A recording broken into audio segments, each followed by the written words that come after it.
Assalamualaikum warahmatullahi wabarakatuh. Warahmatullahi wabarakatuh. Ma'asyiral muslimin wa zumratal mu'minin rahimakumullah. Ruwiya an Abi Hurairah radhiyallahu anhu qala Rasulullah sallallahu alaihi wasallam فإذا صعد الخطيب على المنبر فلا يتكلمن أحدكم ومن يتكلم فقد لغى أنصتوا واسمعوا وأطيعوا رحمكم الله استمعوا يغفر الله لنا ولكم ولجميع المسلمين والمسلمات والمؤمنين والمؤمنات استمعوا إنه هو الغفور الرحيم اللهم قوي الإسلام من المسلمين والمسلمات والمؤمنين والمؤمنات يا رب اختم خيرا لنا إنك على كل شيء قدير برحمتك يا أرحم الراحمين والحمد لله رب العالمين.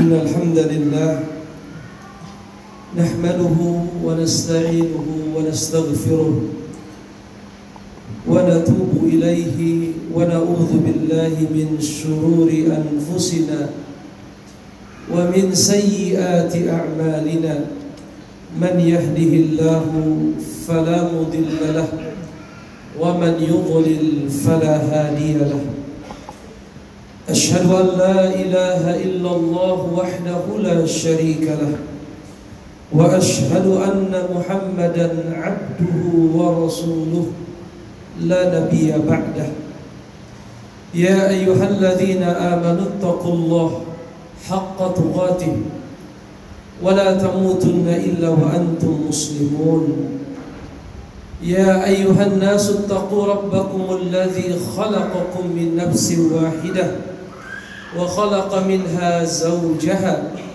وبث منهما رجالا كثيرا ونساء واتقوا الله الذي تساءلون به والأرحام إن الله كان عليكم رقيبا يا أيها الذين آمنوا اتقوا الله وقولوا قولا سديدا يصلح لكم أعمالكم ويغفر لكم ذنوبكم ومن يطع الله ورسوله فقد فاز فوزا عظيما أما بعد الله أكبر الله أكبر الله أكبر ولله الحمد الله أكبر كبيرا والحمد لله كثيرا وسبحان الله بكرة وأصيلا. Ma'asyiral muslimin, jamaah salat Idul Adha yang mudah-mudahan diberkahi oleh Allah Subhanahu wa taala.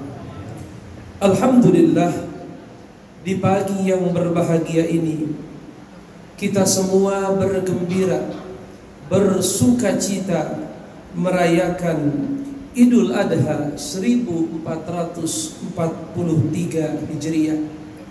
Di dalamnya tentu saja kita mengumandangkan takbir, tahlil, tahmid sebagai bentuk pengagungan kepada Allah Subhanahu wa taala, sekaligus sebagai bentuk syukur, ketundukan, dan di dalamnya terdapat pengakuan bahwa hanya Allah Subhanahu wa taala yang berhak untuk disembah, la syarika lahu, tidak ada sekutu bagi Allah Subhanahu wa taala. Ma'asyiral muslimin, jamaah salat Idul Adha yang mudah-mudahan diberkahi oleh Allah Subhanahu wa taala. Berhari raya adalah bagian dari menjalankan syariat Allah Subhanahu wa taala. Artinya, tata caranya, ketentuannya semuanya telah digariskan oleh Rasulullah Muhammad sallallahu alaihi wasallam.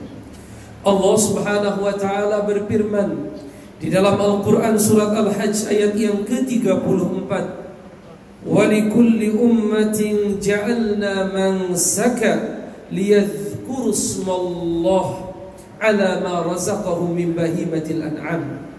Allah Subhanahu wa taala telah berfirman yang artinya, dan bagi setiap umat telah kami syariatkan bagi mereka mansaka. Para ahli tafsir berbeda pendapat apa yang dimaksud dengan mansaka. Adapun Ibnu Abbas, turjumanul Quran, orang yang paling paham terhadap Al-Quran karena mendapatkan keberkahan doa Rasulullah, beliau mengartikan mansakan aidan, yaitu hari raya. Bahwa setiap umat, kata Ibnu Abbas, telah diberikan oleh Allah hari raya yang di dalamnya mereka bersenang-senang, berpesta, berbahagia, di dalamnya mereka makan dan minum. Ma'asyiral muslimin, jamaah salat Idul Adha rahimakumullah. Allahu akbar, Allahu akbar, Allahu akbar, walillahil hamd. Imam Abu Dawud, begitupun Imam An-Nasai rahimahumullahu jami'an telah meriwayatkan sebuah hadis dari sahabat yang mulia Anas radhiyallahu taala anhu, bahwasanya ketika Nabi Muhammad sallallahu alaihi wasallam qadima ilal Madinati, ketika beliau sampai di kota Madinah, beliau melihat orang-orang Madinah itu memiliki 2 hari di mana di dalamnya mereka bermain-main, bersenang-senang, berbahagia, berpesta. Kemudian melihat hal itu, Rasulullah yang baru sampai ke kota Madinah berkata, sesungguhnya Allah tabaraka wa ta'ala telah menggantikan untuk kalian 2 hari raya yang lebih baik daripada hari raya tersebut, yaitu Idul Adha dan Idul Fitr. Artinya, ma'asyiral muslimin, kita berhari raya adalah sebagai bentuk menjalankan syariat Allah Subhanahu wa taala, sebagai bentuk menjalankan syariatnya Nabi Muhammad sallallahu alaihi wasallam. Dalam riwayat yang lain, ma'asyiral muslimin, Al-Imam An-Nasai meriwayatkan dari sahabat yang bernama Uqbah ibni Amir radhiyallahu taala anhu, bahwasanya baginda Rasulullah Muhammad alaihi salatu wassalam pernah bersabda, "Inna yawma Arafah wa yawman nahri wa ayyamat tashrik iduna ahlul Islam." Sesungguhnya hari Arafah itu, kata Rasulullah, hari menyembelih itu, dan hari tasyrik 11, 12, 13 adalah iduna. Iduna itu adalah hari raya kami orang-orang Islam. Wahia ayyamu aklin wa syurbin, itu adalah hari makan dan minum. Oleh karenanya kita dilarang berpuasa, tetapi kita dianjurkan untuk makan, minum, dan juga memperbanyak mengucapkan takbir, tahlil dan tahmid sebagai bentuk syukur kepada Allah Subhanahu wa taala. Allahu akbar, Allahu akbar, Allahu akbar, walillahil hamd. Jamaah salat Idul Adha yang mudah-mudahan diberkahi Allah Subhanahu wa taala. Setiap kali datang momentum Zulhijjah yang ibadah inti di dalamnya adalah melaksanakan haji dan juga berkurban, maka setiap itu pula kita teringat dengan peristiwa-peristiwa besar yang pernah terjadi. Maka senantiasa diceritakan oleh orang-orang yang menyampaikan khutbah kisah tentang Khalilullah Ibrahim alaihissalam dan keluarganya. Paling minimal, ma'asyiral muslimin, ada 2 peristiwa penting yang beliau alami dalam kehidupan beliau.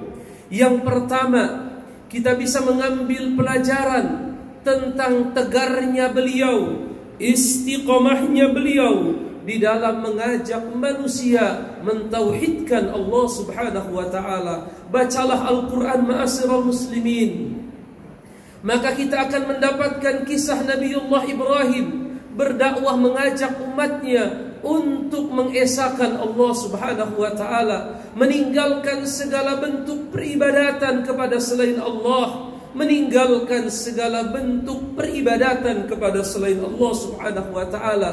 Begitu panjang jalan yang beliau lewati, begitu sulit rintangan yang beliau hadapi, tetapi beliau bersabar. Dan tidak jarang yang dihadapi oleh beliau adalah ayahnya sendiri, tetapi beliau terus berdakwah, terus mengajak, terus menjelaskan kepada umatnya tentang pentingnya tauhid dan bahayanya kesyirikan. Hingga ma'asyiral muslimin, perjuangan dakwah tauhid yang beliau sampaikan mengantarkan beliau kepada satu kondisi di mana beliau dilemparkan ke dalam api.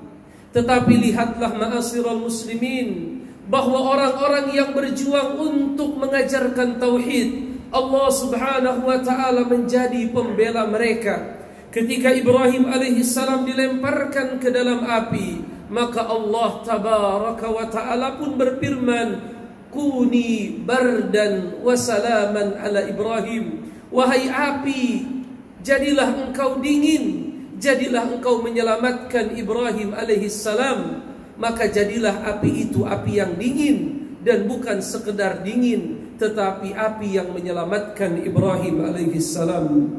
Begitupun di antara ibrah, pelajaran yang sering kita dengar, bahwa bagaimana Ibrahim alaihissalam dan keluarganya mengajarkan kepada kita arti ketundukan, arti ketaatan, dan arti kesabaran di dalam menjalankan perintah Allah Subhanahu wa taala. Kalau memang itu adalah perintah Allah, laksanakanlah walaupun barangkali kita berat mengerjakannya.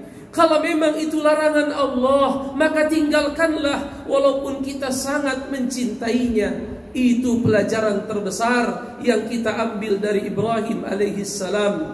Ingatlah ma'asyiral muslimin, saat Allah Subhanahu wa taala memerintahkan Ibrahim meninggalkan keluarganya biwadin ghairi di zara', yaitu di satu lembah yang tidak memiliki pepohonan. Pepohonan saja tidak bisa tumbuh, apalagi manusia. Tetapi karena ini adalah perintah Allah, sami'na wa ata'na, ditinggalkanlah istrinya dan anaknya dengan perbekalan sekedarnya. Lalu Ibrahim pergi meninggalkan mereka. Istrinya mulai merasakan kekhawatiran, lalu dia pun mulai berteriak-teriak, "Ya Ibrahim, ya Ibrahim, ya Ibrahim," kata Hajar alaihissalam. Tapi Ibrahim tidak menoleh ke belakang, Ibrahim tidak melihat mereka, sampai pada akhirnya Allah ilhamkan kepada Ummu Ismail untuk mengucapkan satu kalimat, "Ya Ibrahim, apakah ini perintah dari Allah Subhanahu wa taala?" Maka saat itulah Ibrahim menengok ke belakang sambil berkata, "Betul wahai istriku." Maka seketika Ummu Ismail berkata, "Kalau memang ini adalah perintah Allah, pergi engkau Ibrahim secepatnya. Sungguh demi Allah, aku yakin Allah tidak akan menyia-nyiakanku. Allah tidak akan menjadikan kami sengsara di tempat ini. Kalau memang ini perintah Allah, pergilah. Pergilah engkau wahai Ibrahim, tinggalkan kami di tempat ini." Hari ini kita berangkat ke Mekah ma'asyiral muslimin. Kita lihat keberkahan yang Allah berikan kepada mereka.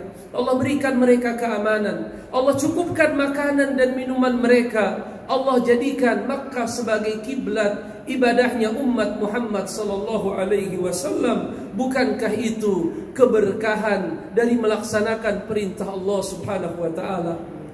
Maka ma'asyiral muslimin, marilah kita menjadi orang-orang yang tunduk kepada Allah Subhanahu wa taala, menjadi orang-orang yang selalu melaksanakan perintah Allah Subhanahu wa taala. Yakinlah bahwa kebaikan kita, kesolehan kita adalah investasi masa depan untuk keluarga kita. adalah tabungan kebaikan untuk diri kita, bahkan untuk anak keturunan kita semua. Ma'asyiral muslimin rahimani wa rahimakumullah. Begitupun kalau kita memasuki bulan Zulhijjah, kita senantiasa teringat dengan peristiwa yang sangat penting dalam perjalanan hidup Rasulullah. Setelah 23 tahun beliau sallallahu alaihi wasallam berdakwah, sampailah beliau di akhir perjalanan dakwahnya di hadapan lebih dari 100.000 sahabat yang berkumpul di padang Arafah. Rasulullah Muhammad alaihi salatu wassalam menyampaikan pesan-pesan perpisahannya. Beliau berkata, "Ayuhan nas, isma'u qawli." Wahai manusia, kata Rasulullah, dengarkan baik-baik ucapanku. Fa inni la adri la'alli la alqakum ba'da ami hadha. Aku tidak tahu, wahai manusia, kata Rasulullah, entah tahun depan aku masih bisa bertemu lagi dengan kalian, ataukah ini adalah pertemuanku yang terakhir di tempat ini. Maka beliau berkata, "Ayuhan nas, wahai manusia, inna dima'akum wa amwalakum wa a'radakum alaikum haramun." Wahai manusia, sesungguhnya darah kalian itu, harta kalian itu, kehormatan kalian itu adalah suci, seperti sucinya hari ini, seperti sucinya bulan ini, dan seperti sucinya tempat ini. Rasulullah mengingatkan kepada kita, jangan main-main dengan darah saudara kita. Jangan bermudah-mudah dengan masalah darah. Jangan bermudah-mudah dengan masalah harta milik orang lain. Jangan bermudah-mudah dengan kehormatan orang lain. Pastikan orang-orang yang ada di sisi kita selamat. Selamat dari tangan kita, selamat dari lisan kita, selamat dari sikap buruk kita. Rasulullah berkata, "Wa innakum satalqawna rabbakum." Kalian semua wahai umatku pada waktunya akan kembali bertemu dengan Allah. Fayas'alukum an a'malikum. Allah akan bertanya tentang amal ibadah kalian. Faman kanat indahu amanatun falyu'addiha. Maka barang siapa yang diberikan amanah, laksanakan. Amanah dalam arti yang paling luas. Suami jangan biarkan istrinya bermaksiat kepada Allah, anak-anaknya bermaksiat kepada Allah. Begitupun orang-orang yang diberikan jabatan pada semua level kekuasaan. Jalankan amanah dengan baik, laksanakan tugas Anda dengan baik, dan jadikan kekuasaan Anda sebagai wasilah beramar ma'ruf nahi mungkar, menegakkan agama Allah Subhanahu wa taala. Lalu Rasulullah bersabda, "Wa ala wa inna kulla syai'in min amril jahiliyah tahta qadami mawdu'un." Sesungguhnya semua kebiasaan jahiliyah telah aku campakkan, telah aku lemparkan di bawah kakiku. Jangan kalian hidupkan kebiasaan jahiliyah. Kata Rasulullah, tentunya kebiasaan jahiliyah sangat banyak, ma'asyiral muslimin. Berbangga-bangga dengan nasab, meratapi kematian, mencela orang tua, dan lain sebagainya. Jangan sampai kita menghidupkan kebiasaan jahiliyah. Dan terakhir Rasulullah berkata, "Fattaqullaha fin nisa." Bertakwalah kalian terhadap kaum wanita.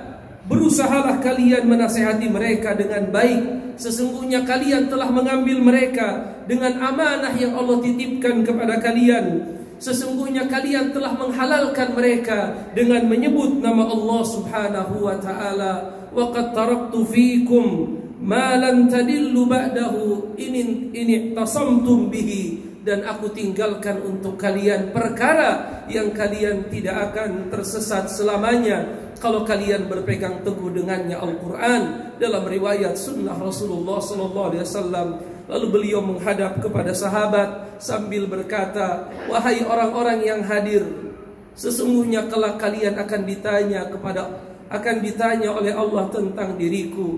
Apakah aku telah menyampaikannya?" Maka sahabat serentak gemuruh begitu luar biasa berkata, "Telah engkau sampaikan ya Rasulullah, telah engkau tunaikan amanah Tuhanmu ya Rasulullah, dan kami akan melanjutkan perjuanganmu ya Rasulullah." Ma'asyiral muslimin, Allahu akbar, Allahu akbar, Allahu akbar walillahil hamd. Barangkali ini beberapa hal yang ingin saya sampaikan di kesempatan khutbah yang berbahagia ini. Mudah-mudahan amal ibadah kita di 10 hari pertama bulan Zulhijjah ini diterima oleh Allah Subhanahu wa taala. Baik itu berupa salat, baik itu berupa puasa, baik itu berupa sedekah, baik itu berupa kurban, baik itu berupa haji. Mudah-mudahan semuanya diterima oleh Allah Subhanahu wa taala, dan Allah jadikan kita semua orang-orang yang istiqamah, orang-orang yang senantiasa beribadah kepada Allah, dan mudah-mudahan Allah berikan kita husnul khatimah. Innallaha wa malaikatahu yusalluna 'alan nabi. Ya ayyuhalladzina amanu sallu 'alaihi wa sallimu taslima. Allahumma salli ala Muhammad wa ala ali Muhammad kama sallaita ala Ibrahim wa ala ali Ibrahim, wa barik ala Muhammad wa ala ali Muhammad kama barakta ala Ibrahim wa ala ali Ibrahim fil alamin innaka Hamidum Majid. Allahumma ighfir lil muslimina wal muslimat wal mu'minina wal mu'minat al ahya'i minhum wal amwat برحمتك يا أرحم الراحمين. اللهم أعز الإسلام والمسلمين وأذل الشرك والمشركين ودمر أعداءك أعداء الدين واجعل هذا بلدا آمنا مطمئنا رخاء وسائر بلاد المسلمين. اللهم تقبل منا صلاتنا وقيامنا وركوعنا وسجودنا وتوبتنا وتمم تقصيرنا يا أرحم الراحمين. ربنا هب لنا من أزواجنا وذرياتنا قرة أعين واجعلنا للمتقين إماما. ربنا إنا نسألك الهدى والتقى والعفاف والغنى ونعوذ بك من سخطك والنار. ربنا ظلمنا أنفسنا وإن لم تغفر لنا وترحمنا لنكونن من الخاسرين. ربنا آتنا في الدنيا حسنة وفي الآخرة حسنة وقنا عذاب النار. ربنا تقبل منا إنك أنت السميع العليم وتب علينا إنك أنت التواب الرحيم. وصلى الله على نبينا محمد وعلى آله وصحبه أجمعين. سبحان ربك رب العزة عما يصفون وسلام على المرسلين والحمد لله رب العالمين. السلام عليكم ورحمة الله وبركاته.